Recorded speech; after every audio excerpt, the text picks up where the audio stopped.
प्रश्न क्रमांक 41,830 श्रीमती शोभाताई फडणवीस. धन्यवाद साहेब. प्रश्न क्रमांक 41,830. सभापती महोदय छापल्याप्रमाणे. सभापती महोदय या ठिकाणी उत्तर दिलेलं आहे, परंतु प्रत्यक्षात वाघाच्या धाकाने जंगलात जाऊ नका असं सांगितलं आहे. पण गावकरी जंगलात गेले नाही तर ते काम कसं करणार, खाणार काय, हा प्रश्न आहे. त्यामुळे शासनाने अजूनपर्यंत रोजगार हमीची कामं अथवा जंगलाची कामं अद्याप सुरू केलेली नसल्यामुळे लोकांना जंगलात जावं लागतं. ही गोष्ट खरी आहे का? त्याच्याकरता काय उपाययोजना करणार? वन विभागाकडे आतापर्यंत 8 रेंजरची पदं, 1 DFO हे रिक्त जागा आहेत, त्या ताबडतोब भरणार आहात का? आणि पशुवैद्यकीय व्यवस्था ही आपल्या विभागामध्ये नाही आहे, ती आपण करणार आहात का? आणि चौथं म्हणजे जेरबंद नरभक्षक वाघाला सोडण्याबद्दल सांगण्यात येतं, ते कृपया सोडणार नाही असं आपण सांगणार आहात का? सभापती महोदय, सन्मान्य सदस्या शोभाताईंनी 2-4 प्रश्न इथं मांडलेले आहेत. प्रश्न 1, 2, 3, 4 4 वाघाचे तर तू कशाला लक्ष घालतो? त्यांचा माझाच विषय.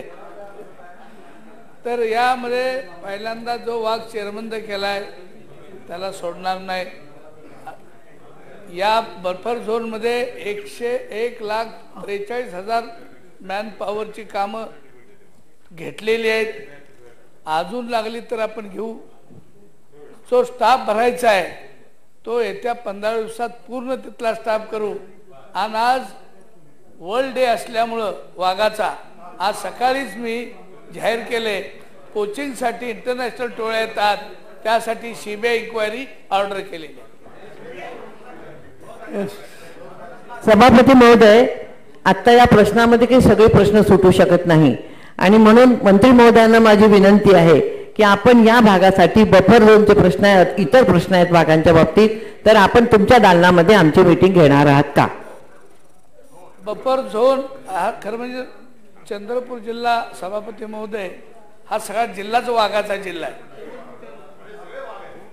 कोअर मध्ये त्याची व्यवस्था केलेली आहे. बफर मध्ये सगळ्यांना मोकळीक असते ना. मीटिंग घेतो ना तर माझी केव्हाही घ्यायची.